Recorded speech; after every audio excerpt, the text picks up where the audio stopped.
Assalamualaikum warahmatullahi wabarakatuh.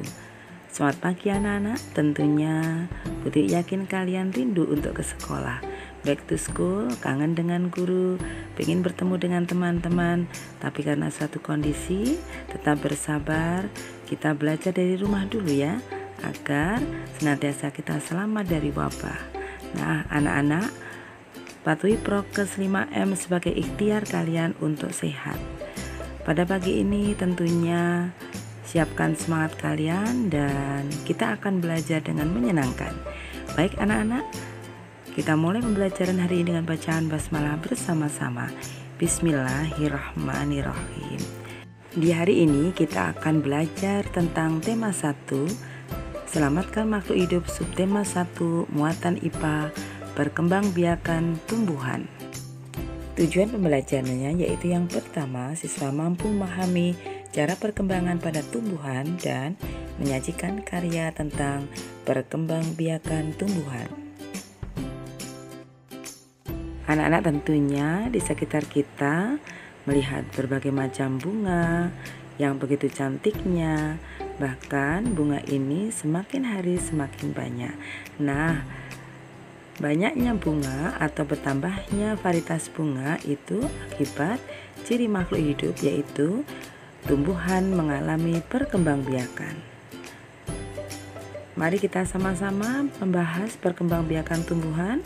Ada 2 macam, yaitu perkembangbiakan generatif, yaitu perkembangbiakan secara kawin atau melalui proses penyerbukan.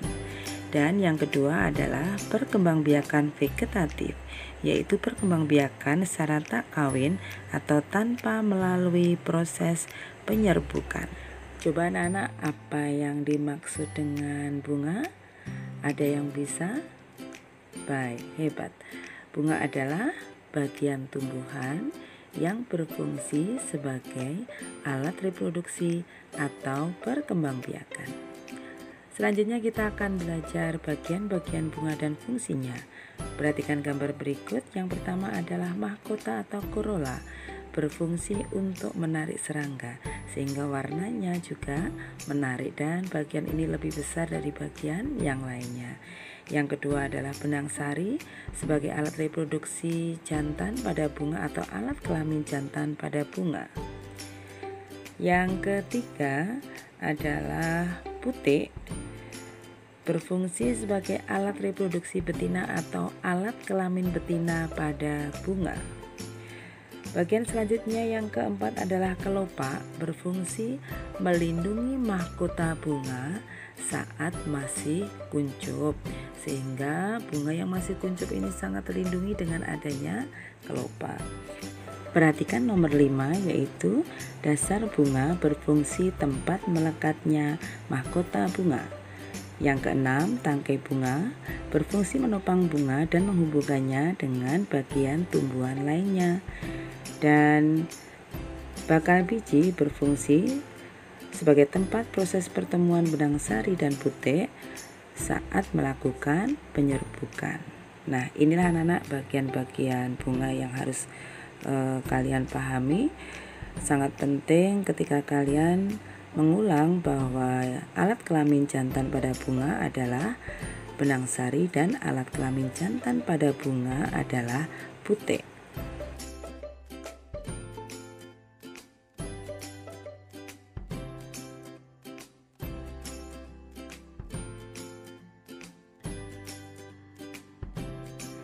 Setelah memahami bagian-bagian bunga, selanjutnya kita akan belajar jenis-jenis bunga.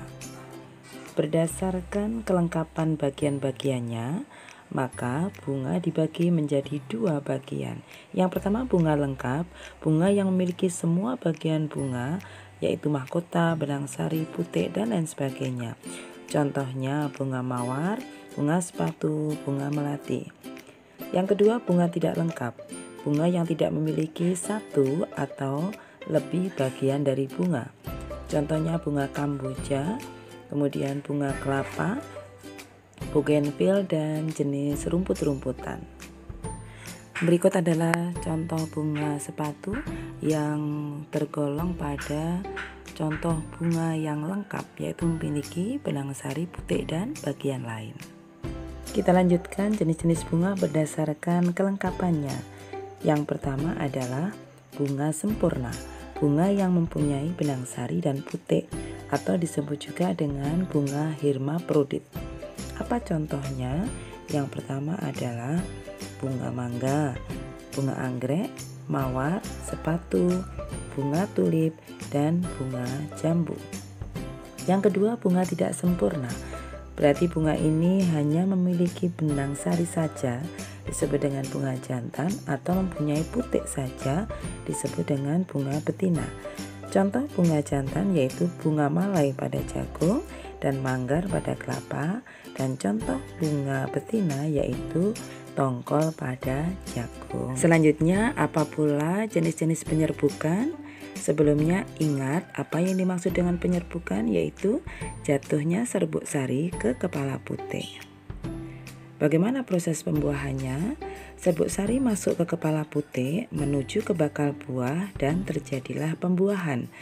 Dari pembuahan nantinya akan menghasilkan suatu individu baru.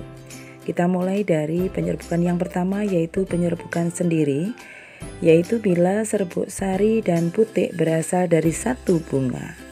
Perhatikan ini, serbuk sari dan putik dari satu bunga. Yang kedua, penyerbukan tetangga, yaitu bila serbuk sari jatuh di kepala putik bunga lain yang masih satu tanaman.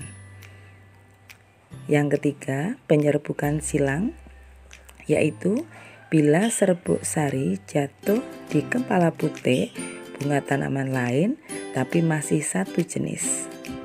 Dan yang keempat, penyerbukan bastar, bila serbuk sari jatuh di kepala putik bunga lain yang sejenis tetapi sudah beda varietas.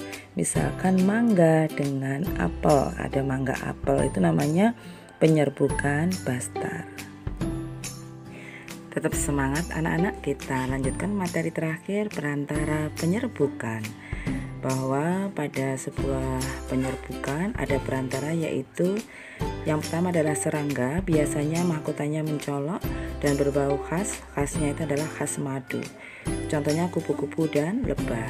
Kemudian perantara penyerbukan dengan angin, biasanya serbuk sarinya banyak dan ringan, contohnya jagung dan rumput-rumputan. Dan perantara penyerbukan oleh manusia, artinya untuk pembuahan tanaman tersebut membutuhkan bantuan manusia, contohnya tanaman vanili. Nah, itulah anak-anak materi yang disampaikan tentang perkembangbiakan tumbuhan secara generatif. Pada pertemuan selanjutnya nanti kita lanjutkan bagaimana perkembangbiakan tanaman secara vegetatif. Baiklah, agar pembelajaran hari ini bermanfaat, kita akhiri dengan bacaan hamdalah bersama-sama. Alhamdulillahirabbil alamin. Assalamualaikum warahmatullahi wabarakatuh.